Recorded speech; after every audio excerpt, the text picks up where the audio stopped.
que Ele vai usar. Então coloque a sua vida à disposição do Senhor. E hoje eu gostaria de conversar um pouquinho com os irmãos. E eu gostaria que você abrisse comigo a sua Bíblia no livro de Gênesis, capítulo 1, versículo 26. Igreja, a imagem e semelhança de Deus. Você pode dizer comigo, igreja? A imagem e semelhança de Deus. Você é essa igreja, meu irmão? Louvado seja Deus. Gênesis capítulo 1, versículo 26.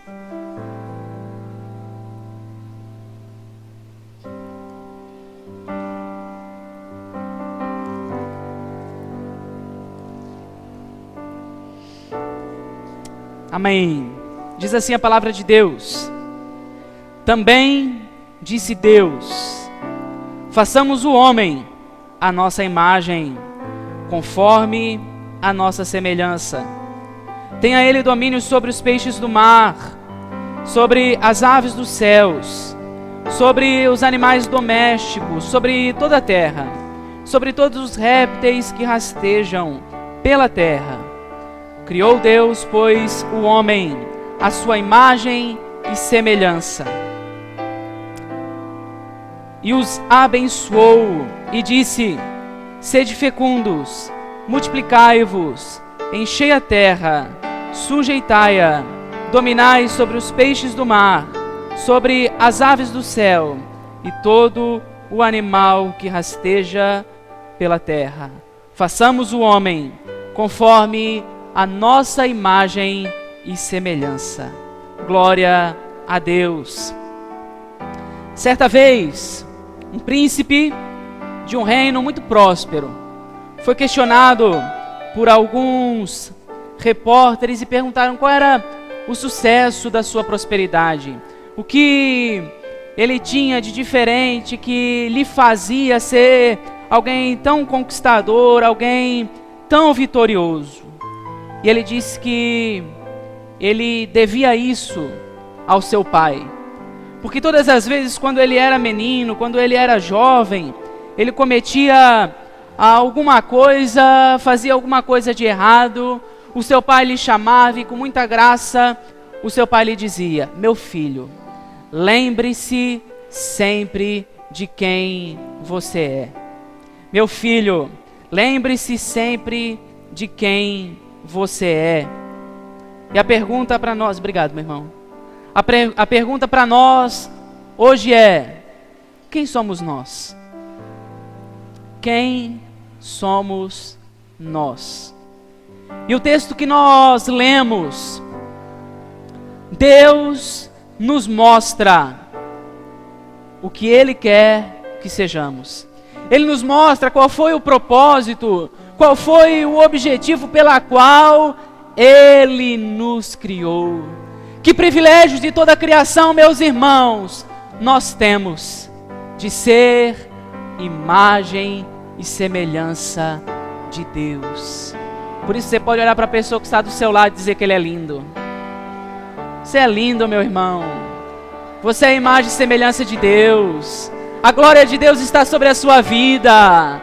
A presença dele está derramada sobre você. Você é a imagem e semelhança de Deus. Nós podemos dar uma salva de palmas a Ele por isso, meu querido. Glória a Deus.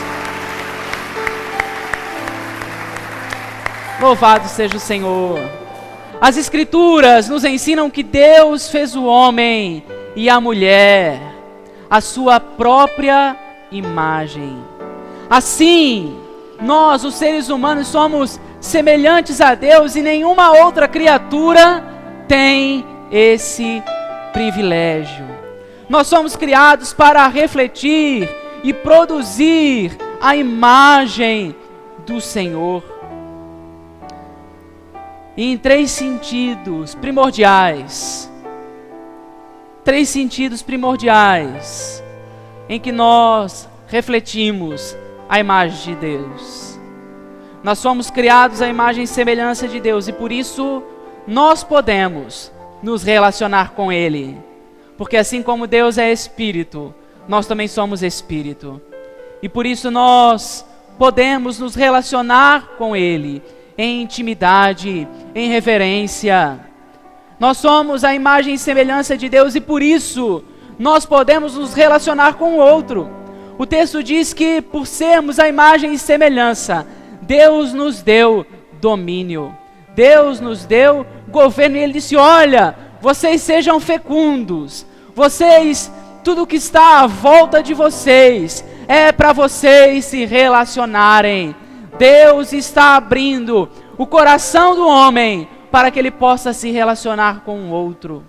E para que ele possa se relacionar bem consigo mesmo também. E Deus deu ao homem também, por ser imagem e semelhança dele, a capacidade de ele se relacionar com toda a criação. Deus deu ao homem a liberdade de ele desfrutar de todas as coisas criadas. Mas, queridos, algo aconteceu. O pecado entrou na história e gerou o maior caos que a humanidade já viu. Aquele homem que havia sido criado para ser a imagem e semelhança de Deus e para refletir a sua glória, foi manchado pelo pecado. O homem, na sua ânsia de ser independente de Deus, de ser autônomo, decidiu experimentar da árvore do conhecimento do bem e do mal. Seduzido pelas astúcias de Satanás, ele disse, eu posso seguir a minha vida do meu próprio jeito. E a partir desse dia, meu querido irmão, o caos entrou na história humana. A imagem e semelhança de Deus agora ela é desfigurada. O homem não consegue mais se relacionar com o seu Deus Criador. O homem não consegue mais se relacionar com o outro. Entra na história a inveja. Acontece a primeira morte, a destruição entra no coração do homem. O homem não consegue mais se ver em inocência. Vocês lembram quando Deus começa a chamar por Adão? Ele se esconde, porque ele percebe a sua nudez e ele sente vergonha. Que sentimento terrível, meu querido, é a vergonha. Que sentimento terrível, meu querido, é a desonra. E foi assim que Adão se sentiu. Ele descobre a sua nudez e ele, percebendo a sua nudez, ele mesmo tenta cobrir a sua nudez com folhas. Mas Deus rejeita. Querido, somente Deus tem poder para cobrir a nudez do homem e tirar dele o seu pecado. Mas glória a Deus por Cristo Jesus, que assim como o caos entrou na história do homem, ele também entrou, e a cruz de Cristo reconciliou todas as coisas. A cruz de Cristo entrou na sua história, a cruz de Cristo entrou na minha história, e se há alguém aqui ainda que não se rendeu a Jesus Cristo, deixe a cruz de Cristo transformar a sua vida e transformar a sua história. Somente a cruz, somente Jesus Cristo tem o poder de curar o caos, de colocar ordem ao caos. E nós louvamos a Deus, porque nós tivemos um encontro com o seu Filho amado. O sangue dele foi derramado sobre as nossas vidas. Nós que andávamos nu por causa do pecado, nós que andávamos em desonra, nós que andávamos cabisbaixos, sem saber o rumo da nossa vida, ele nos encontrou, ele nos cobriu, ele levou embora a desonra, ele levou embora a desonra, e agora nós voltamos a refletir a sua glória. Nós que fomos criados para ser a imagem e semelhança, que fomos corrompidos pelo pecado e fomos desfigurados, nós começamos a voltar a cumprir o propósito pela qual nós fomos criados. E o homem, só pode ser um ser humano completo em todas as suas esferas, quando ele se encontra com Jesus Cristo. Porque é a partir daí que ele começa a cumprir o propósito pela qual ele foi chamado, que é refletir a imagem e semelhança de Deus. Onde estão essas pessoas que foram tocadas, transformadas por Deus? Onde estão essas pessoas que são a imagem e semelhança do Deus vivo e que estão refletindo a sua glória? Onde elas estão? Aleluia! Elas estão na igreja, queridos. É a igreja do Senhor Jesus. E por isso eu quero convidar você a abrir comigo a sua Bíblia no livro de Atos, capítulo 2. Deus está pondo ordem ao caos. O homem que jazia em trevas viu grande luz. O homem que andava envergonhado, sem honra, viu grande luz. Deus está resgatando e transformando a história da humanidade. E nós fazemos parte dessa história, meu querido. Nós fazemos parte dessa história, porque nós somos a igreja de Jesus Cristo. Nós somos homens e mulheres que são chamados para ser, para demonstrar, para refletir a glória de Deus. E esse texto que nós vamos ler agora vai mostrar o oposto daquilo que o pecado fez. Deus vai mostrar, nós vamos ler nesse texto. Esse texto vai mostrar aquilo que Deus faz através de homens e mulheres que refletem a sua glória.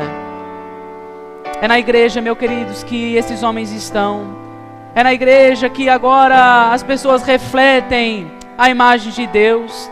Não só no templo, não só nos cultos, não só na sua célula, não só no seu discipulado, mas em toda a sua caminhada, em toda a sua jornada, enquanto você compra, enquanto você come, enquanto você se relaciona com a vida, que você reflete essa glória de Deus. E o texto nos diz, livro de Atos, capítulo 2, versículos 42 a 47.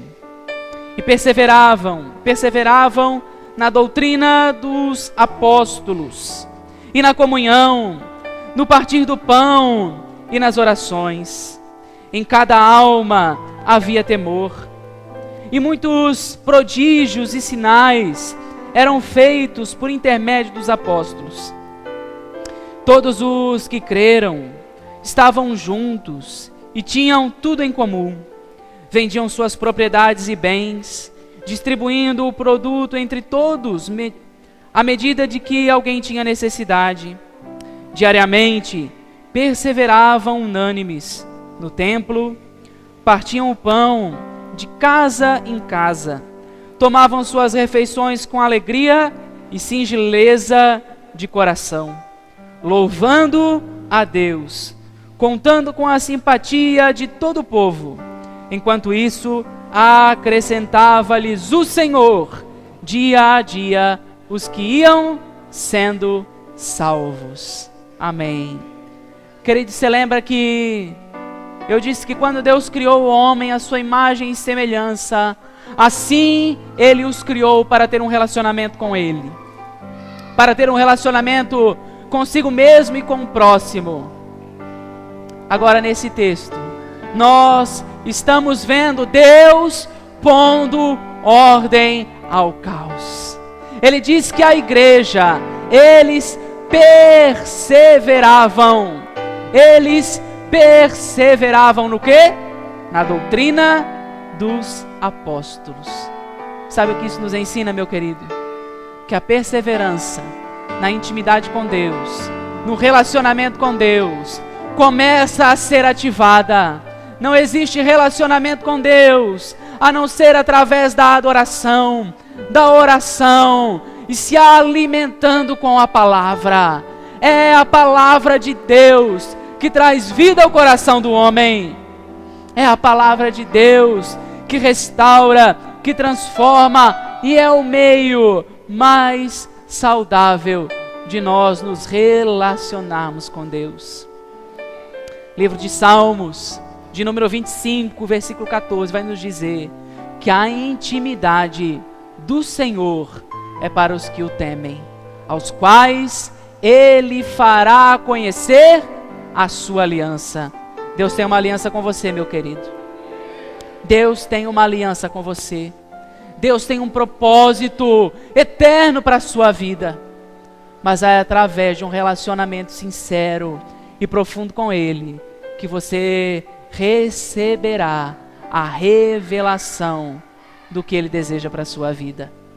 Homens e mulheres que são imagem e semelhança com Ele, refletem a sua glória através de um relacionamento, porque é para isso que nós somos criados, querido. O propósito principal do homem é adorar a Deus, é se relacionar com Ele. Foi por isso que Ele nos tirou do império das trevas e nos trouxe para o reino do Filho do seu amor, para ter um a um conosco. Tão gostoso quando a gente senta com o nosso discipulador, né, pastor? A gente senta ali, frente a frente, olho no olho, começa a abrir o nosso coração. Nosso discipulador vem com aquela palavra tão poderosa que parece que é um óleo fresco sendo derramado sobre nós. Mas, queridos, oh, aleluia, que coisa gloriosa! Quando nós fechamos a porta do nosso quarto, nós nos sentamos frente a frente com o nosso Senhor. Quando nós começamos a rasgar o nosso coração para Ele e dizer: eu dependo de Ti, eu não vivo sem Tua presença, eu não vivo sem o Teu toque. Nós podemos nos sentar, queridos, com o nosso Deus e face a face estarmos com Ele. E Ele começar a revelar os segredos do coração dEle para nós. Aleluia! Que coisa gloriosa é ouvir ao nosso coração, ouvir no nosso entendimento os segredos dEle para a nossa vida. Quando Ele começa a liberar para nós os seus propósitos, quando Ele começa a revelar para nós quem Ele é. Certa vez, Jesus chama os seus discípulos e numa conversa, o que eu acho fantástico em Jesus é que Jesus, Ele era o homem do caminho. Ele não precisava parar a rotina do dia para trazer uma grande revelação para os seus discípulos. Ele sempre fazia isso enquanto eles caminhavam. Então não pense que enquanto você está trabalhando, enquanto você, homem, está ajudando a sua mulher a lavar louça, Deus não pode falar com você e você não pode falar com Deus. Nós falamos com Deus até no caminho. Em todo o tempo, nós estamos falando com o nosso Senhor. E um dia desses, enquanto Jesus estava pelo caminho, Jesus começa a perguntar aos seus discípulos: ei, escuta aí, o que o povo, o que os homens estão dizendo a meu respeito? Eles começam a falar, uns dizem que você é Elias, outros que você é João Batista, ou até algum dos profetas. E ele se vira para os seus discípulos e pergunta: e vocês? Ei, o que eu sou para vocês? E aí o Pedrão tem uma fala extraordinária. Ele diz: tu és o Cristo, o Filho do Deus vivo. Jesus virá para ele e diz: ah, bem dissestes. Só que você recebeu isso como uma revelação do alto, porque não foi nem carne nem sangue que te revelaram, mas o meu Pai que está nos céus. E eu também te digo: tu és Pedro, e sobre essa pedra eu edificarei a minha igreja. Sabe o que isso nos ensina, meus queridos? Quando nós conhecemos a Deus, quando nós buscamos conhecê-lo, nós recebemos de Deus a nossa identidade. Nós recebemos de Deus o nosso propósito. E é por isso que nós precisamos nos relacionar com Ele, queridos.